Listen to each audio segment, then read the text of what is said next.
We are live now. Okay. I'll just mute this one. Yeah. Okay. Hi, Reena. Hi. Welcome to Naidisha's FB Live. Thank you. Thank you for inviting me. Our pleasure. Friends, we have with us today Ms. Reena Singh. Reena is a holistic occupational therapist and the founder of Khushi Therapy Center, which is in Mumbai. She has worked with neurodiverse kids and their families for the last 20 years. She's also an author of Amazon bestseller book, Little Parenting Guru. And she has a new book coming as well called Looking Beyond Labels, Becoming a Mindful Parent. Welcome, Reena, once again to our FB Live. Thank you for taking out time for us to discuss occupational therapy at home. And so Reena, we have a few questions which our parents most frequently ask about occupational therapy.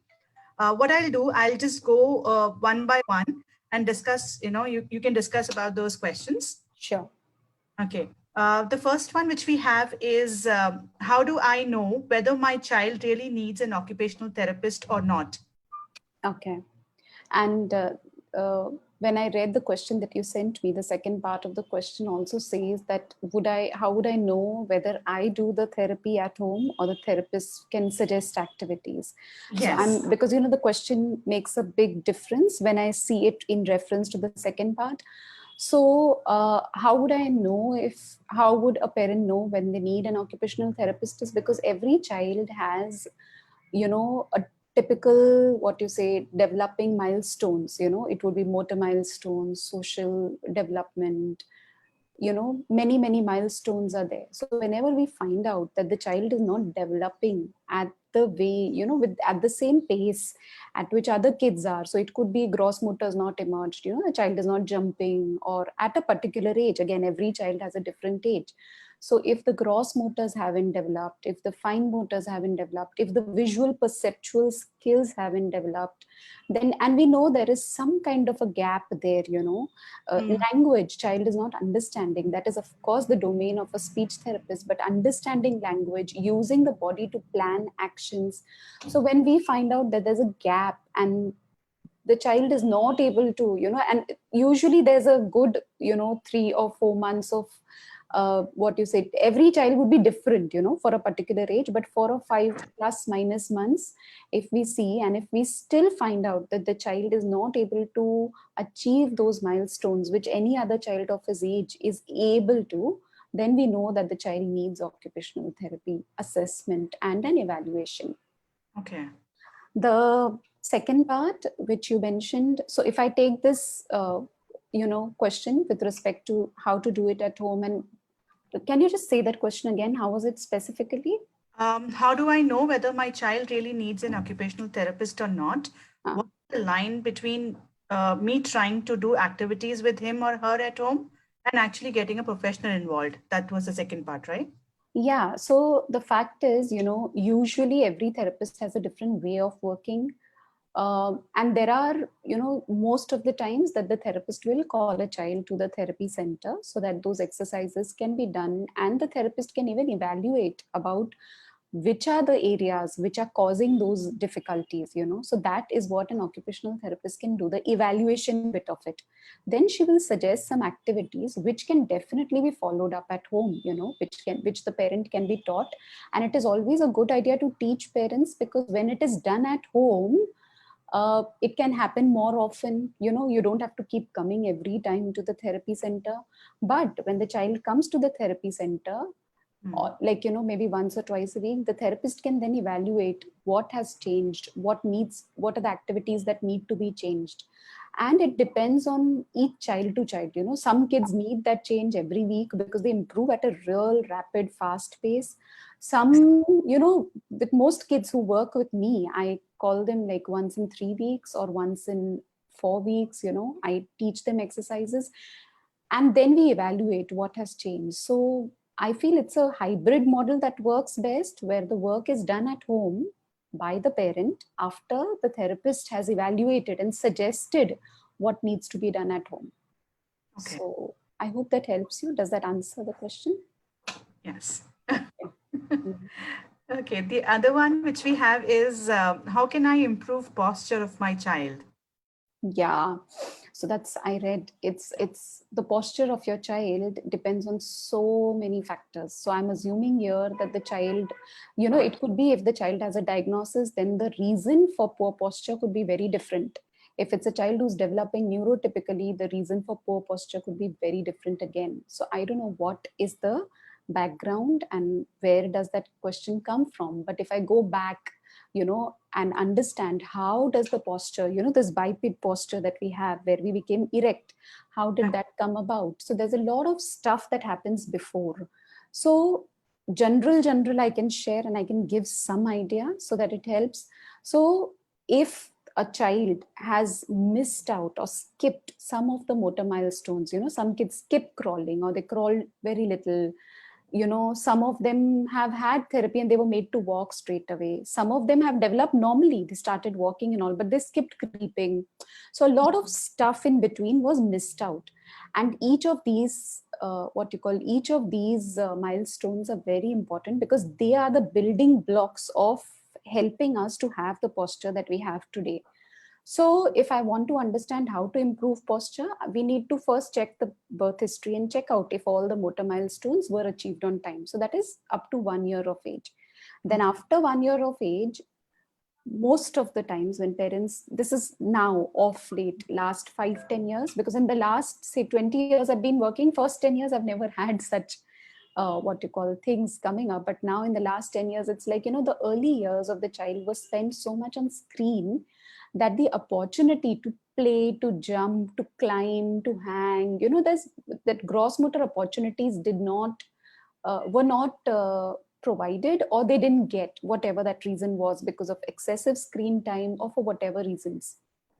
So I feel 0 to 1 years of age, it would be important to check which were the motor milestones which were achieved or not achieved.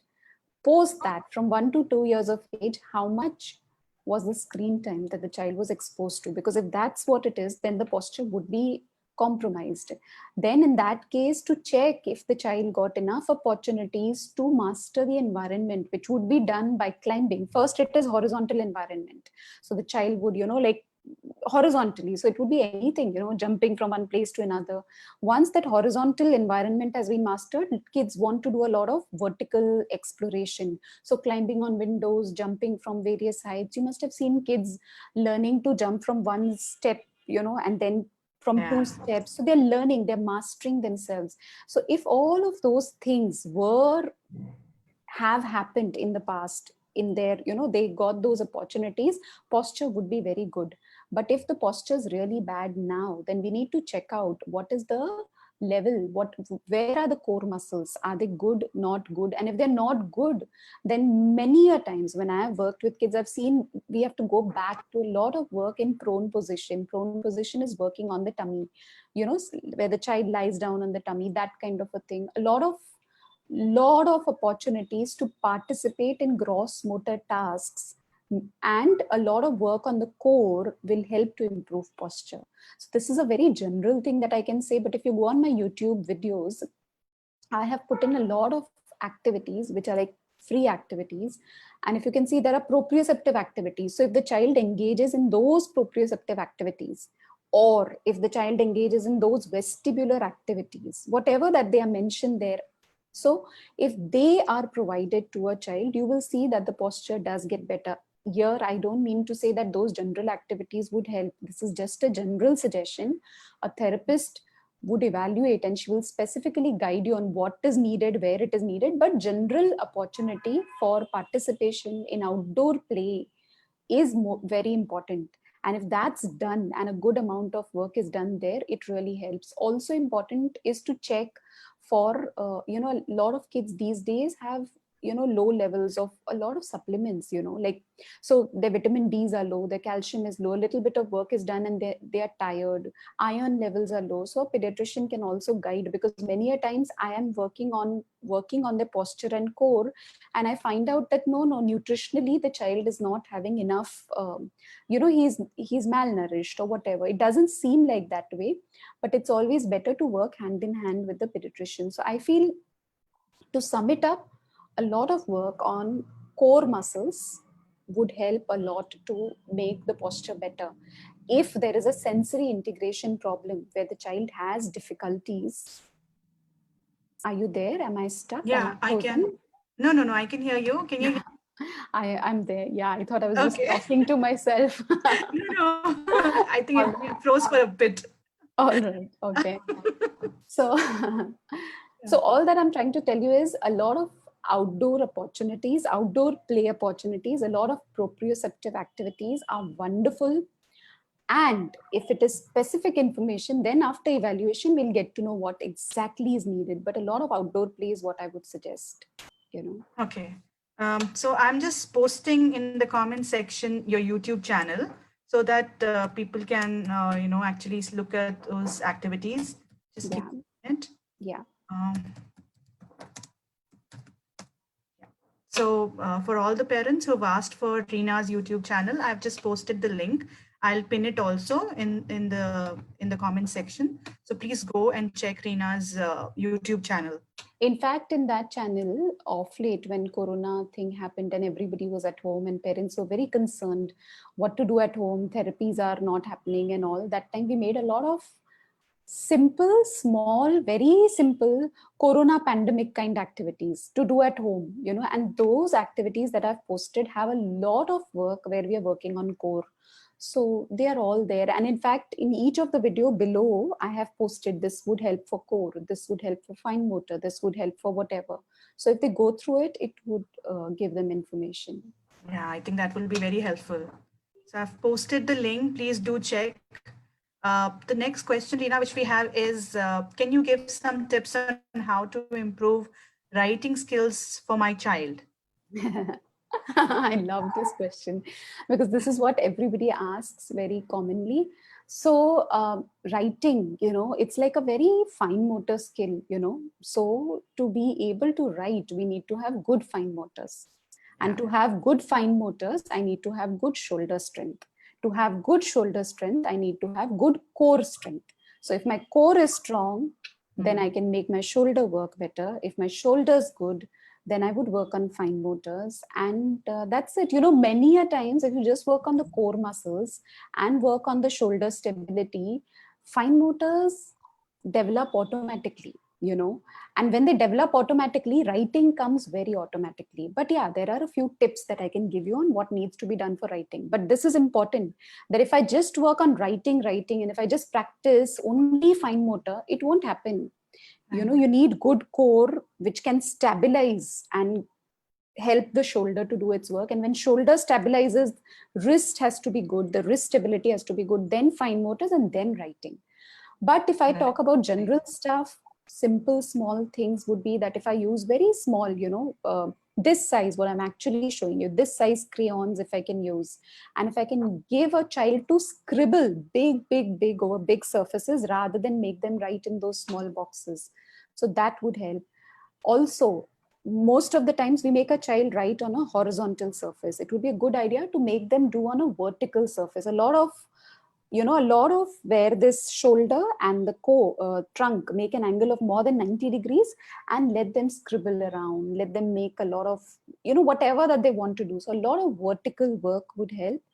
A lot of small activities, small what you call crayons would help. So those are good. And then working on the fine motor. Before working on the fine motor, as I mentioned earlier, a lot of outdoor play would develop the core.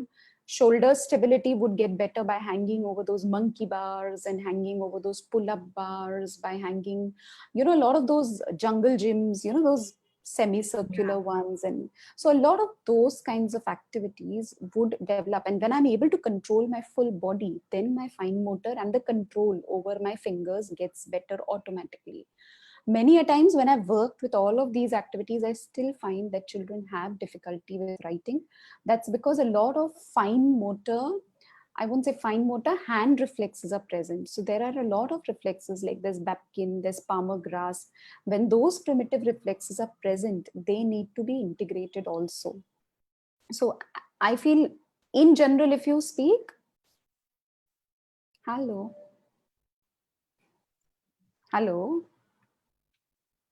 Yeah, I can hear you. Okay. Hello, can you hear me? Yes, just that your video is frozen. That's okay. No problem. I think there's Okay. some problem with Okay. the internet. It's okay. So what I was saying was, I just need to ensure that the child gets outdoor play. That is one. Yeah. And okay, and very important thing that I'm forgetting.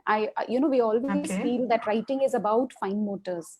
Writing is also about, it depends on if my, okay, I'll just give you an example. So my son when he was little, he wrote a full page of, he was learning to write cursive, and he wrote that full page, and I was like, I thought in my mind he's written it very well, but I was like, this and this is not written very well. He's like, mummy, I wrote a full page of such a Yeah. beautiful thing, and all that you're noticing is the places where I've not written well. So I Yeah. feel a lot of work has to be also done on our perspective, because as parents, we all, I mean, as a therapist, I can sit and I can say, do this, do that, but as a parent, Yeah. I have to blend that knowledge into my day to day when I'm working with my child. So I feel appreciating a lot, encouraging a lot, and honest praise really helps. Also, the person who's doing the writing job with the child, if that person is very stressed out and comes with that belief that, oh God, my child is having so difficulty in writing, when will he write, everyone else is writing, I'm not able to write, if that's the mindset, children pick up on that energy that we have. So it's Yeah. very important that as parents or whosoever is teaching, is more calmer and okay with the child making mistakes, okay with the Right. child learning it slowly, and along with that working on fine motor skills. So I think if that's blended together, it really helps. Yeah. Makes sense, actually. Mhm. Okay, I'll just take one more question from my list, and then we can just take the questions from the parents directly. Sure. Okay, so it says, what aspect of the child requires occupational therapy? What aspect of the child? Occupational therapy is such a holistic thing, because we were always trained to work on body, mind, and soul everywhere. It's not just working with the muscles or whatever. So any aspect, and as I mentioned earlier, so if I see that the fine motors are not developed, then occupational, and if I put those aspects away, if I go there, it says occupational therapy. It means putting a person back to its occupation. So the role of, what is the occupation of a student? To play.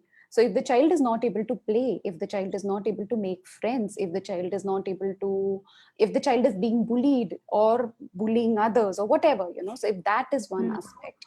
If the child's occupation is also to be a student, so as a student, if he's not able to read, write, or sit in a class, pay attention, focus, whatever, so that aspect is also comes under occupational therapy. So occupational therapy simply means put a child back to their occupation. It could be whatever role, it could be of a child or of an adult. So that's why when I work with parents, I'm also working with the parent, because I'm an occupational therapist, not working with kids alone. It's also with the parent. So if the parent comes to me and they're stressed out for whatever reason, we all get stressed out, then as an occupational therapist, it's our role to help them feel more at peace, to accept the whatever the problem that is coming up, and then to calm down and then help the child. So I feel it's a lot of things that would come.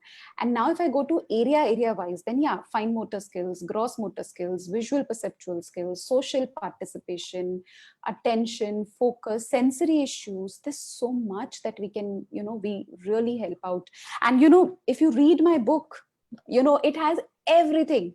It has a blend of what all and how we combine, how we work with parents and kids together. Yeah. So, just tell us a little more about the book you just mentioned. If you can tell our Yeah. So audience a my little more book, about your book. see, my book is called Looking Beyond Labels. Now I'll tell you why it's called Looking Beyond Labels, because when I was little, I was very stubborn. And for whatever reason, I had my own, all children, I think every behavior is for a reason. So I was very stubborn. Everybody would tell me, ये जिद्दी है, ये जिद्दी है, ये जिद्दी है, ये ढीठ है, ये ढीठ है, ये जिद्दी है. They had those labels, and they stayed with me and they hurt me like anything.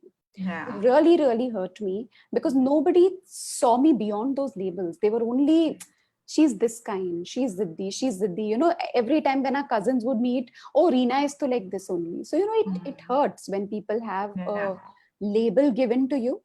So that's what it means, looking beyond labels. That's what it means, becoming a mindful parent. Because, you know, I love my parents. They Yeah. were amazing, but they were not mindful, you know. Maybe they didn't get the opportunities.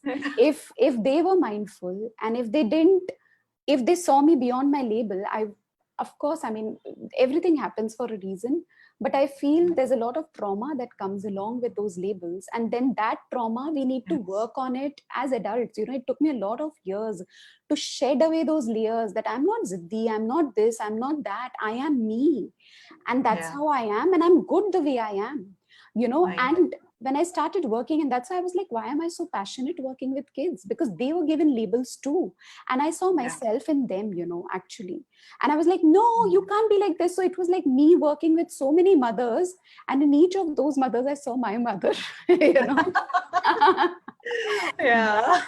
And I was just trying to teach them, you know, become more mindful. He's doing it for a reason, you know. Just see beyond, see beyond, see beyond. So that's what my book has. It is all about what I did, how I worked with kids, where were the kids stuck, why were they stuck, what did we do that helped them. So it has a lot of ideas, a lot of my success stories of why kids got helped, why families got helped. And it was nothing magical that I did. It was nothing. It was just that we changed the perspective, and how the parents' perspective, when that changed, the child's perspective changes, you know. Because, you know, we Yeah. as kids, and forget kids, even now I do a lot of session with parents, and they tell me, you know, I am not good enough. And I'm like, why? Because their parent, they thought of them like that when they were younger. Yeah. Parents are now 40, 45, 35, but they still have those same beliefs, which are still, they're still holding on to them, you know. So I feel Right. that's what the book is about, you know, that let's not give them that additional baggage to carry, which when they are in their 20s or 30s, they will have to start shedding, you know. They'll have to say, no, no, no, I was, you know, they have to just realize they are beautiful the way they are amazing the way they are. And when we love them the way they are, they just shine, you know. So that's what my book is about. That's all, you know. It's not like, oh, there's some magic technique and all. Yeah, there are techniques that I've mentioned. There are things that I've written what would help parents, but it's all about a Right. perspective, you know. When the change happens here, it happens everywhere else. It's like ripple, you know. You put a stone in a pond and there are ripples. So you change the parent Yeah. and you change the child. It's that way. Yeah. So I'm sure it's going to be a lovely read. You know, including me, all the parents should read it. I think it's available on Amazon, right, It's Reena? there. Yeah, it is there on Should all Amazon. get our own copies, and we will definitely, you know, read it and come back to you if we have doubts. Sure. In fact, I'm doing a book reader meet because already a lot of people have bought my book. I'm so happy. I'm already getting feedback. And all the people who bought my book, I'm Mm. having a book readers meet on 2nd October. So if people who are reading my book and if they've bought it, then they can just join me. It's a free thing, 11 to 1. They ask me any question that they have related to parenting, related to book, related to anything. We're just discussing, you know, that's what it is. Okay, you can share the link with me. I'll share it with Sure. my parents as I well. will. I will. Uh, I will. Okay, great. So now we'll take the questions that's coming in from the comments section. Sure. The first one we have is, I'll share it with you also. It says, for kids sound hypersensitivity, Hmm. what can we do at home? Basically for kids who are hypersensitive, I believe, what can be done at home? Can Yeah. sound hypersensitivity level vary from day to day for a child? It does vary. Yeah, it does vary. So, sound sensitivity, you know, there are a lot of auditory intervention techniques that people do, a lot of them. You know, I practice therapeutic listening. There's something called Safe and Sound Protocol.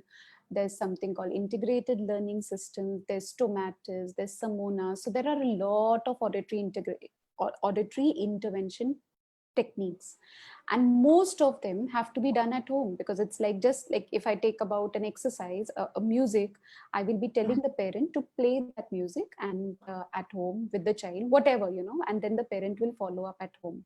So that is one of the way by which the auditory sensitivity can be worked upon.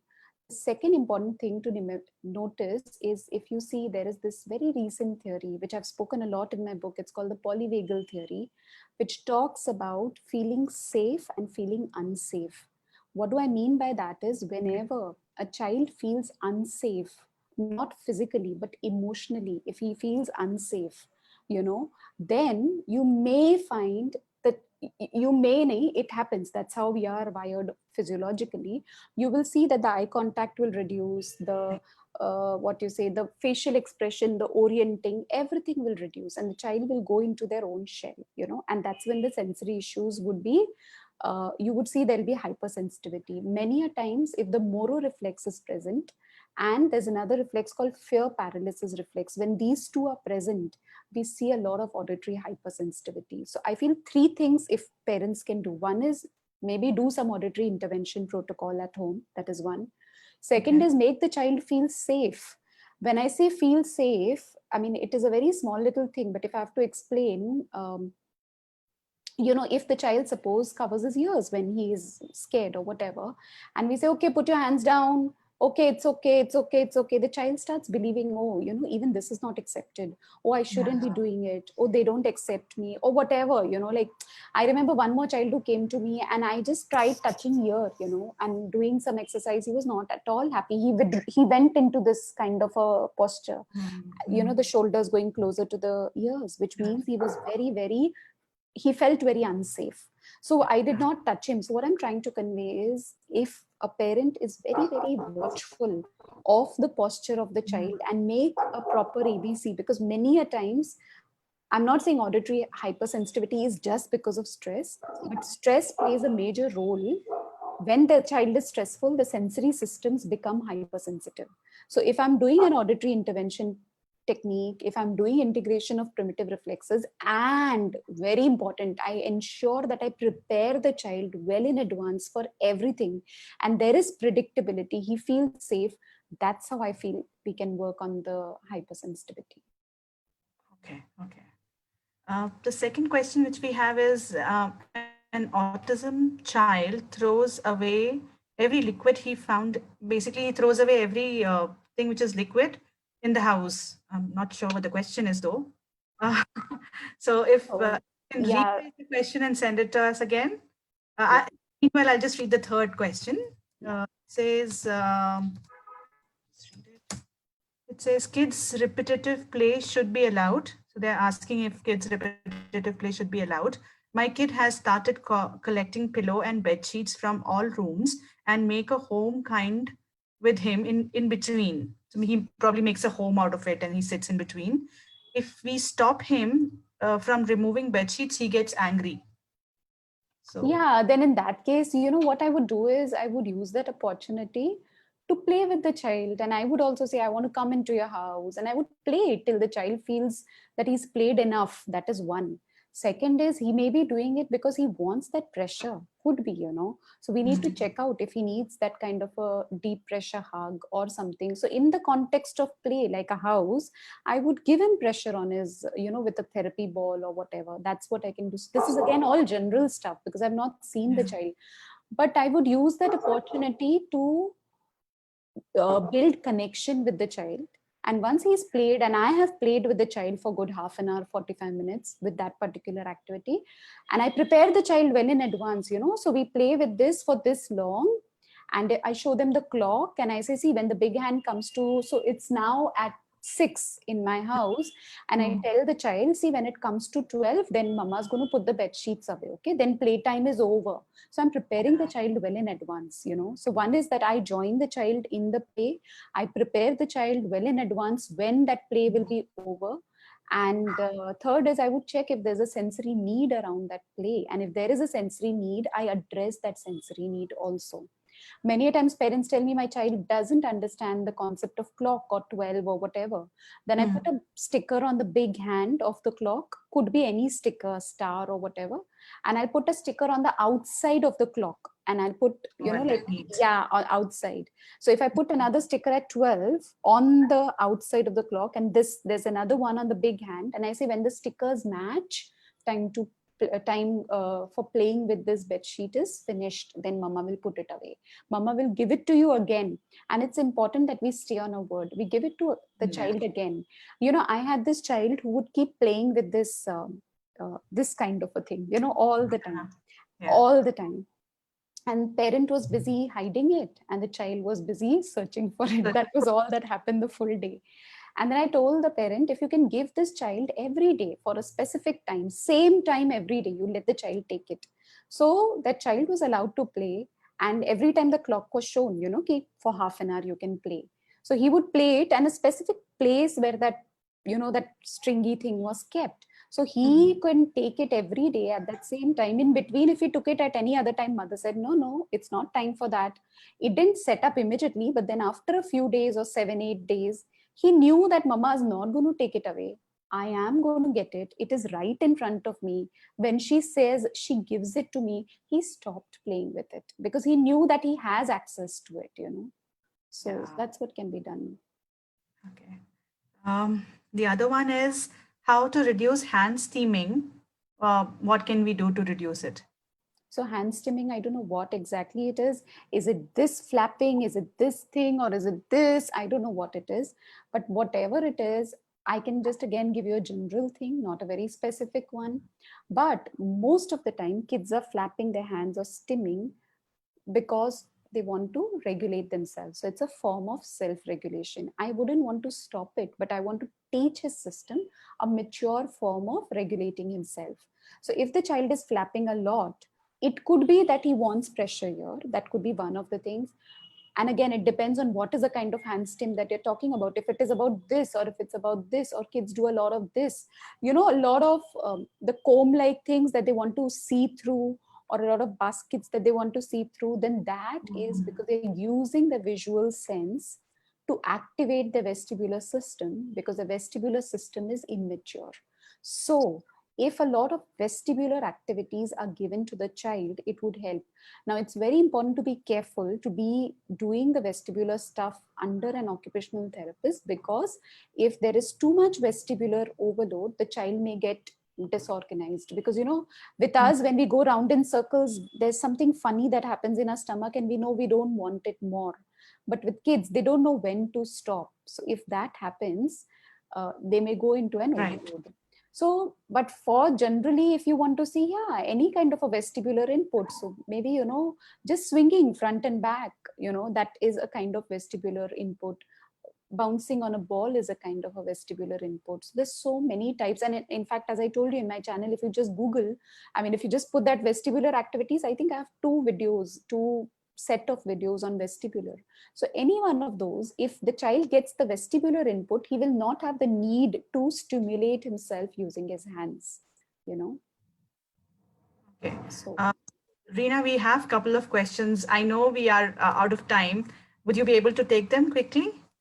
I can take it for another 5-10 minutes. I'm okay. Yeah. Okay. So I think we have 3 to 4 more. Hmm. So the next one says how to help the child develop sensory skills at home. What are sensory skills? I don't know what they are. Sensory motor skills, is it? Like what exactly, which skills are we referring to? I would need more clarity. So they haven't mentioned that as of now. In case they do, I will come back to this question. Yeah. Then there is this question. It says, this is the case of, wait 1 minute. It's a long one. I'll just copy paste.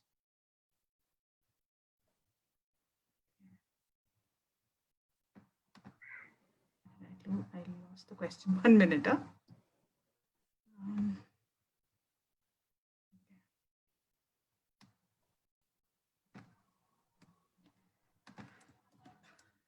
Okay, it says this is a case of an 8-year-old girl based in Mumbai with complaints of extreme reluctance for brushing, bathing, combing hair. There is history of just one episode of febrile convulsion, no other frank medical history.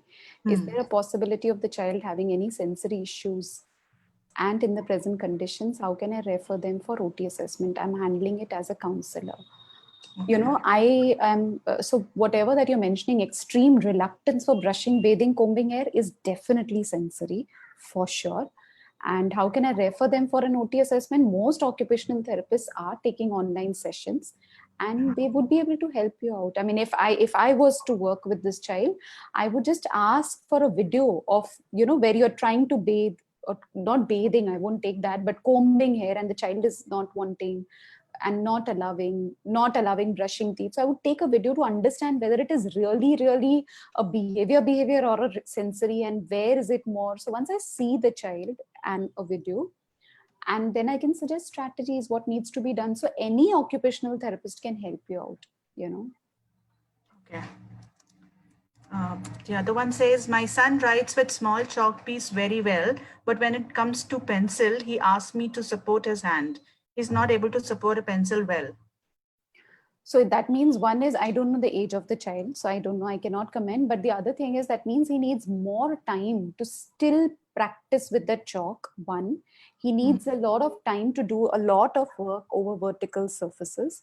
There need to be a lot of activities that needs to be done so that he can develop his shoulder stability. Like, as I mentioned, hanging and climbing jungle gyms and all, which in the COVID situation, it may not be possible, but a lot of vertical work, you know, a lot of big vertical work where I'm crossing my midline, you know, like maybe making an infinity 8 kinds, or maybe just, you know, just making like a rainbow kind of a thing. So anything that's done on a vertical surface would help. And once I've done a lot of that, and then again, with many parents who come to me, I tell them, put a book there, you know, on the wall only. You know, that exam pad that we used to have. So I tell them, put that exam pad, put the book there, and let the child write there with a pencil. So don't go to a horizontal surface immediately. But yeah, of course, get that thing evaluated. Check if the fingers are strong enough. Is the shoulder strong enough? Have the what you call, is it a good proper tripod grasp? You know, I don't have a pen here, but this is what I have. So if this is what it is, so is it a good, you know, where I'm using 3 fingers and the other 2, these ones are supporting, or is it a pincer grasp? Some kids hold the pencil like this. So we need to wait and check what is the kind of grasp that it is. And irrespective of that, it's important to do a lot of vertical work. It would really help in a big way, you know. Okay. So someone's actually asking that how can I reach out to you for therapy? So can I share Khushi Therapy Center's number? Yeah, that they can call on that phone number, or they can write to us on an email. They can write info@khushi.net.in, and we usually get back to them. Yeah. Okay, so parents, you can actually write to info@khushi.net. .in. Yeah. Yeah. Right, and you will be able to book a slot. Yeah. Yeah. Okay, so the question where they talked about that was a sensory motor skill. We left one question, right? Yes. When was that? An autism child throws away every liquid? No. That one? No.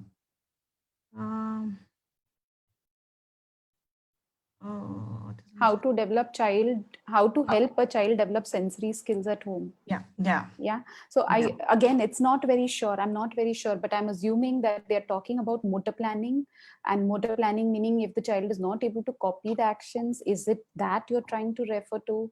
So I really, you know what, I would rather, I mean, if I have made this big 2-hour long video explaining about what is a sensory processing disorder, what do we do, what can be done. I haven't given a lot of activities, but it is a lot about understanding what those difficulties are. Once you understand the difficulties, you'll be able to help them out better. So that's there on my YouTube thing, and you can really see. It's a big, long, detailed talk, good 2-hour long talk. And a lot of that activity bank that I have on my YouTube has general activities on sensory motor skills, motor planning skills, visual perceptual skills, fine motor skills. I've made a lot, oral motor skills. I've made a lot of those videos, so they can go through them. Yeah, so I have again shared the link, the YouTube link, because somebody has asked that they didn't get it. It is there in the pin section. It is pinned also in the comment section. And the last post, if you read, it is there. Reena's YouTube link is there. And somebody also asked how to get your book. So it's there on Amazon. Yeah, they can buy it. It's there on Amazon. So you can buy it from Amazon. Yes. Just one last question that the parent has actually rephrased the question, the liquid one, right? Yeah. Mentioned that there is an autistic child who throws every liquid material he finds in the house, For example, a bottle of oil, medicine like cough syrup, etc. Please guide me on what should I do. So after throwing, does he play with the liquid or he enjoys seeing the liquid fall? That is important, because if he's throwing the liquid alone and just throwing, then it is more like a visual thing. The child wants that visual kind of an input. And as I mentioned, with respect to the hand stimming, again, if the child is seeking a lot of visual input, it is because he's using that to stimulate his vestibular system. That is one of the things. For the time being, environmental modifications, keeping them away and all would work, but then working on his vestibular system. Okay, now this is assuming that he's only throwing, not playing. So if he's only throwing, then I work on the vestibular system, give him a lot of input there so that his system starts maturing. Then the need to engage in those visual input to seek that kind of an input will not be needed. That is one. But if he's throwing it and then he's, like playing with it, he's like wanting to touch it and feel it all over, then it is a tactile thing. And then it will really help if he gets a lot of tactile opportunities throughout the day. Again, in my book also I've mentioned, on my channel also, if you'll see that I believe in a lot of work that happens in a natural outdoor setup, or in a natural, not outdoor, but even in a natural setup. So in the house, if it is tactile, again, I'm assuming, then eating dal rice with my own hand is a form of tactile input. Putting soap on my body is a tactile input. Putting oil or a lotion after a bath is a kind of a tactile input. So what I'm trying to convey is, a lot of tactile input doesn't mean that I sit and I only do clay and Play-Doh, because that's what we kind of think. What I'm only trying to convey is, if those, washing after I finish eating, in my plate, and I still have that little bit of dal rice thing left, then putting it under the tap and just cleaning that's also tactile. If I'm making rice dal at home, then washing that rice and dal or fidgeting with it is again tactile. So what I'm trying to convey is, consciously working on providing opportunities throughout the day would help if it is more of a tactile thing. Okay, I think that should answer the question. So we'll close it here, Reena. Thank you so much again for taking out time for our parents. It was a great talk, and hopefully we'll try and do it in Hindi if possible next time, whenever you have the time. Thank you so much, audience, for joining with us today, and I hope you found the session helpful and interactive. We at Nai Disha keeps conducts these webinars and FB Live sessions on an ongoing basis. So if you want to be a part of these sessions, please register yourself with www.nai-disha.org. And thank you, Reena. Thank you. We'll see you soon. See you. Bye. Bye.